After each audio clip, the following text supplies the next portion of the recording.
రూపాయి ఖర్చు లేకుండా మారుతి స్టోర్ సిటీలో ప్లాట్ ను పొందండి. 1 plot free for every 10 plots sold.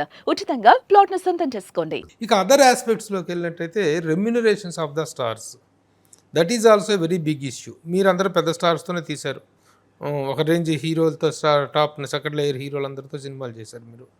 ఆ రెమ్యునరేషన్ ఆస్పెక్ట్ ఎలా ఉంది? ఈ ప్రొడక్షన్ కాస్ట్ అనేటువంటిది దాని పాత్ర ఎంతవరకు ఉంది? దాన్ని మీరు ఎంతవరకు కంట్రోల్ చేయగలిగారు? రెమ్యునరేషన్స్ ఇవ్వటంలో మీ క్రైటీరియా ఏంటి? ఈవెన్ కార్మికులు కూడా నేను తక్కువ ఇవ్వమని చెప్పట్లేదు. ఎవరికి ఏమి స్కిల్ ఉంటే వాళ్ళకి తగినట్టు మనం ఇవ్వాలని.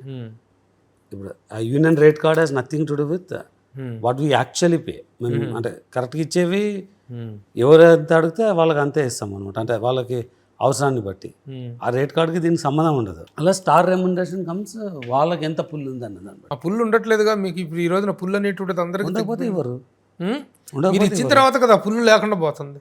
మీరు ముందు పే చేస్తున్నారు కోట్ల రూపాయలు, తర్వాత తీరా థియేటర్కి వెళ్ళిపోతే థియేటర్కల్ ఉండట్లేదు, నాన్ థియేటర్కల్ ఉండట్లేదు. ఆ పుల్లు ఉండి ఇస్తున్నట్ట లేకుండా ఇస్తున్నట్ల? ఉందనుకొని ఎవరైనా అనుకొని ఇస్తున్నారు మీరు. ఉందనుకొని ఎవరైనా ఇవ్వచ్చు, నేను కాదు. లేదంటే ఇవ్వరు అంతే. దానికి అది స్ట్రైట్గా అండి. అది డిమాండ్ అండ్ సప్లై అనేటువంటిది ఒక అందమైన ఆర్థిక సూత్రం. అది డిమాండ్ బట్టి సప్లైని బట్టి డిమాండ్ అనేది. కానీ అది హద్దులు దాటిపోయి డిమాండ్ పేరు మీద వాపుకి బలుపుకు తేడా తేలని విధంగా స్టార్స్ డిమాండ్ చేస్తుంటే మీరు ఇస్తుంటే అసలు ఇండస్ట్రీని చెడగొడుతుంది మీ నిర్మాతలు అనేటువంటి ఒక అభియోగం ఒకటి ఉంది. ఇండస్ట్రీని ఎలా చెడగొడతారండి నిర్మాతలు అని ఈ విధంగా అధికమైన రెమ్యునరేషన్ చెప్పిన దానిలో అని అంటే మీకు ఒక ఎవరో ఆవేశంగా ఒక మాట చెప్తున్నది అలా క్యారీ అయ్యి ఇలా వస్తుంది. కానీ మీకు మార్కెట్ ఉంది అంటే ఇస్తారు, మార్కెట్ లేదంటే ఇవ్వరు. ఇప్పుడు అంటే ఆ మార్కెట్ అంచనా వేయటంలో మీ అనుభవం ఫెయిల్ అవుతుంది అనేటువంటిది అభిప్రాయం. ఎవరైతే అలా ఇచ్చినారో వాళ్ళ అంచనా రాంగ్ కాబట్టి అది అయింది. ఫ్యూచర్లో కరెక్ట్ చేసుకొని కరెక్ట్గా బిజినెస్ రేట్ ఇవ్వాల్సి వస్తుంది. అంతేగాని హీరోకి ఇవ్వడం ఎక్కువ తక్కువ అన్నది it all goes by where you want invest. ఫైనల్గా ఏంటంటే దూలాలు పోతుంటే వదిలేసి గుండు సూదులను పట్టుకుంటున్నారు అనేటువంటిది ఒకటి. అది అనుకూలమైన వాదన అండి. ఎవరైతే దీన్ని వక్రీకరించాలనుకున్నారో వాళ్ళ వాదన అది. ఇప్పుడు ఇదింత అంటే ఇదింత వస్తున్నది ఈ రీసెంట్ పేరు అంటే అన్రిలేటెడ్ రివిజన్ అంటాను నేను. అంటే ఎవరు అడగాలో వాళ్ళు అడగట్లేదు.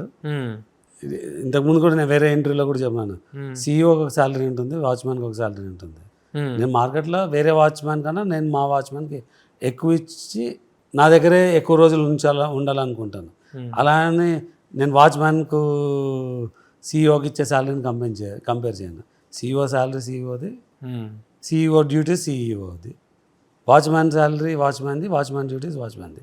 ఇద్దరు డిగ్నిటీ ఆఫ్ లేబర్లో ఇద్దరు సేమే. బట్ కాంపెన్సేషన్ వచ్చేసరికి ఎవరి వర్క్ని బట్టి వాళ్ళకి ఇస్తారు. ఎన్ఆర్ఐస్ చాలామంది ఇక్కడికి వచ్చి సినిమాలు తీయటం కోసం వచ్చేసి తొలి సినిమానే ఆఖరి సినిమాగా వెళ్ళిపోయిన వాళ్ళు చాలామంది ఉన్నారు, చాలా బెటర్ ఎక్స్పీరియన్స్లతో. కానీ ఈ మధ్య కాలంలో ఎన్ఆర్ఐస్గా వచ్చి బాగా సక్సెస్ అయినటువంటి ద ఓన్లీ 1% మీరు, ఇంకా కొద్దిమంది ఒకటే ఉన్నారు. ఎన్ఆర్ఐ ఫండ్స్తో చేస్తున్న వాళ్ళు ఉన్నారు. డైరెక్ట్గా వచ్చిన ఎన్ఆర్ఐలో బిగ్ షాట్ మీరే. అలా లేదండి. మైత్రి నవీన్ ఎన్ఆర్ఐ. మైత్రి నవీన్ గారు ఉన్నారు. ఓకే, దెన్ మైత్రి వాళ్ళు ఉన్నారు. 70% ఎన్ఆర్ఐస్. ఇప్పుడు ప్రజెంట్ ఎన్ఆర్ఐ, సాహో ఎన్ఆర్ఐనే ప్రతి మచ్. అంటే చాలా మంది ఉన్నారు. ఓకే, రన్నింగ్ టాప్ 10లో తీసుకుంటే 6 to 7 మెంబర్స్ ఎన్ఆర్ఐస్. ఇప్పుడు ప్రజెంట్ లో రన్ అవుతున్నాయి కూడా ఎక్కువగా వాళ్ళ సినిమా, మీ ఎన్ఆర్ఐ సినిమాలే కదా. అంటే నేను ప్రొడ్యూసర్స్ 60 to 70% ఎన్ఆర్ఐస్ ఉన్నారు. ఏంటి ఎన్ఆర్ఐస్ అందరూ ఇలా సినిమా ఇండస్ట్రీ మీదకి మైగ్రేట్ అవ్వటం అనేది ఎందుకు సడన్ గా వచ్చింది? 4-5 సంవత్సరాలుగా, 5-6 సంవత్సరాలు ఎగ్జిస్టింగ్ పెద్ద పెద్ద ప్రొడక్షన్స్ ఈ వైబిలిటీ లేదు అని చెప్పి స్లో అయినారు. మేమంతా బయట నుంచి వచ్చినాము కాబట్టి వీఆర్ ట్రయింగ్. బట్ కొంతమంది వెళ్ళిపోతున్నారు, కొంతమంది ఉండి దాన్ని the putting the right efforts అంతే. ఇప్పుడు మీరందరూ కూడా, మీరు కానీ మైత్రి కానీ, ఇప్పుడు ఉన్నటువంటి మీరు చెప్పినటువంటి 90% ఎన్ఆర్ఐస్ చాలామంది కూడాను మీరు కూడా ఓవర్ కాస్టింగ్కి, ఓవర్ ఎక్స్పెండిచర్కి తీసుకెళ్ళిపోయి సినిమా ఇదిని పెద్ద పెద్ద నిర్మాతలు, కాకులు తీరిన నిర్మాణ యోధులు అస్త్ర సన్యాసం చేసి చిత్ర సన్యాసం చేసి చెరలో కూర్చుంటే మీరందరూ వచ్చి రేట్లు పెంచేసి ఈ స్థాయికి తీసుకెళ్తున్నారనేటువంటి ఒక అభిప్రాయం ఉంది. దీన్ని మీరెంతవరకు ఏకీభవిస్తారు. అంటే జనరేషన్ టు జనరేషన్ వచ్చినాక they will look at what is the easy entry అని. You pay more, you get the right talent అన్నది. Then how do you make sure you realize what you spent అన్నది next వస్తుంది. అది కరెక్ట్గా చేసుకుంటే కరెక్ట్గా అవుతుంది. అంటే మీకు అక్కడ అమెరికాలో కానీ ఇక్కడ చేసినటువంటి వర్కింగ్ ఎక్స్పీరియన్స్లు వీటితోటే మీరు ఇక్కడ నన్ను షుడ్ నాట్ మా మీద ఎవరు రైడ్ చేయొద్దు, మా పని చేయించుకునేది ఎవరితో చేయించుకోవాలి అంటే మేము డిసైడ్ చేసుకుంటాం అనేటువంటి ఈ ఆలోచన, ఈ యాటిట్యూడ్ అనేటువంటిది మీకు అక్కడి నుంచి వచ్చినటువంటి ఆలోచన విధానం. అంటే అమెరికా నాకు కొత్తగా ఏం నేర్పిలేదండి. ఇది సెల్ఫ్ ప్రాసెస్, అంటే సెల్ఫ్ థాట్ ప్రాసెస్. ఇది నేను ఒకటే కాదు, చాలామంది హైకోర్టు, సుప్రీంకోర్టు రూలింగ్ కూడా ఉంది, ఎవరికి ఇష్టం వచ్చింది వాళ్ళు నాయర్ చేసుకోవచ్చు అని. Competition commission of India guide lines చేసింది. అంటే ఇది ఎవరో స్టార్ట్ చేసింటూనే బయటకు వచ్చి ఉంటుంది ఇది. సో ఇది నేనేదో కొత్తగా ఇన్నోవేట్ చేసింది ఏం కాదు. ఈ రీసెంట్ మీడియా దీనివల్ల నేను హైలైట్ అయినాను, కానీ ఇది నా ఒక్కడి ఆలోచన కాదు, నా సొంత ఆలోచన కాదు. ఓకే, ఇప్పుడు మీకు స్టార్ రిలేషన్స్ ఎలా ఉన్నాయండి? ఇక్కడికి వచ్చిన ఎన్ఆర్ఐస్ అందరూ కూడా ప్రొడ్యూస్ చేస్తున్న వాళ్ళందరూ కూడా అంతా టాప్ స్టార్స్తోనే సినిమాలు తీస్తున్నారు, ఒక హై రేంజ్ స్టార్స్తోనే చేస్తున్నారు. How about your star relations? అందరు స్టార్స్ వెరీ గుడ్ రిలేషన్షిప్. ఎలా ఉంది పవన్ కళ్యాణ్ గారితో మీకు?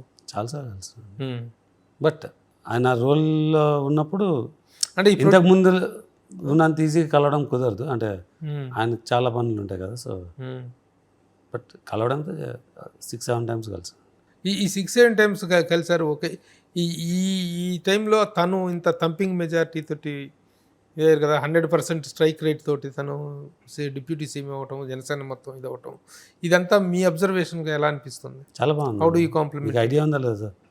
జూన్లో నేను హైదరాబాద్లో I'm one of the first few to celebrate in large scale. ఒక 5,000 మందితో ఒక ఈవెంట్ చేశాను నేను. అవునవును. కూటమిలో ఉన్నటువంటి 3 పార్టీల్లో మీరే పార్టీకి చెందుతారంటే?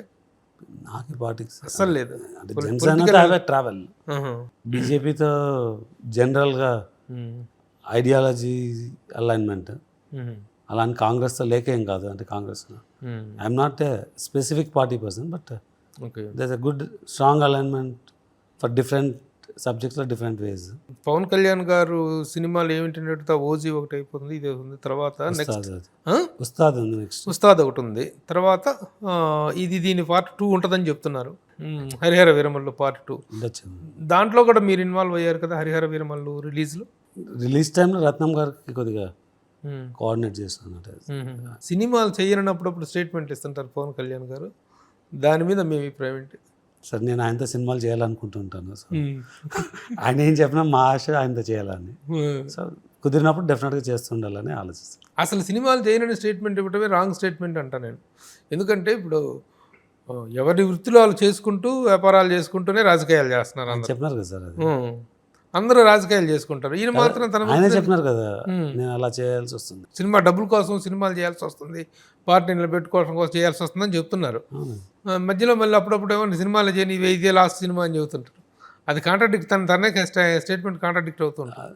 ఆయన క్లియర్గా క్లారిఫై చేసినాక అంటే అవసరానికి కోసం చేయాల్సి వస్తుంది. అదే అంటే ఆయన తన టైం అంతా ప్రజాసేవ మీద అన్నది ఆయన ఆశయము. సినిమాలు చేయడం అవసరం ఉండొచ్చు మధ్యలో, అంటే అవసరంలో నుంచి అర్జెంటుగా డేట్లు ఇచ్చేసి చేయమంటే మీరు రెడీగా ఉన్నారా? డెఫినెట్ చేస్తాం. పవన్ కళ్యాణ్ గారు డేట్ చేసుకున్నాకండి ఆయన సినిమాలు చేయాలనే అన్నది. ఎవరు చేయరు చెప్పండి, ఎవరు చేయరు? ఏ నిర్మాత అయినా నెక్స్ట్ డే ఉంటారు, అంటే ఇమీడియట్గా ఉంటారు. ఏంటి సార్ ఫ్యామిలీ డీటెయిల్స్ ఏంటి?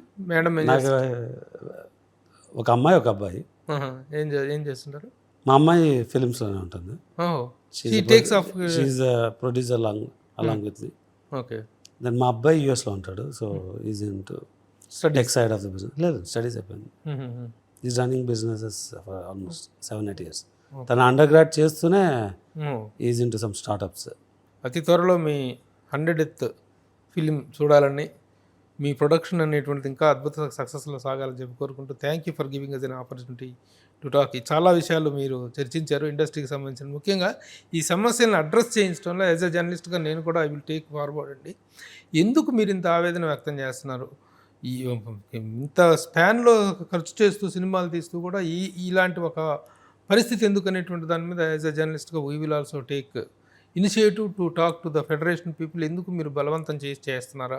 ఒక చోట దీన్ని మనం ఎకనామిక్స్లో డిస్గైజ్డ్ అన్ఎంప్లాయ్మెంట్ అంటాం.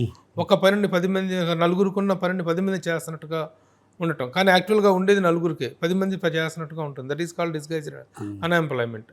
అలాంటి సిచ్యువేషన్ ఒకటి ఇండస్ట్రీలో ఎక్కువగా ఉందనేటువంటిది నిర్మాతలు ఆరోపిస్తున్నారు. దానికి మీరు ఎలాంటి ఇది తీసుకోబోతున్నారు అనే విషయాన్ని ఫెడరేషన్ వాళ్ళతో కూడా మేము చర్చించి, వీ విల్ యాజ్ ఏ మీడియేటర్గా మాకు తెలిసిన సమస్యల గురించి మేము మొదటి నుంచి ఫెడరేషన్తో జర్నీ చేస్తున్నాం. ఇటు నేను ముఖ్యంగా పర్టికులర్లీ నేను అటు ఛాంబర్తో కానీ వండర్ఫుల్ రిలేషన్.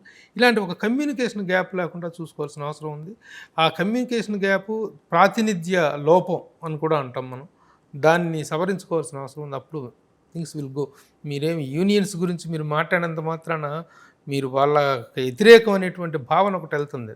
లేదండి, అది that is to be controlled. ఇదే వర్కర్స్తోనే వర్క్ చేయాలి. సో దాంట్లో వేరే సెకండ్ ఇదేం లేదు. Okay sir, we will work out on that. Thank you sir. Thank you, నమస్తే.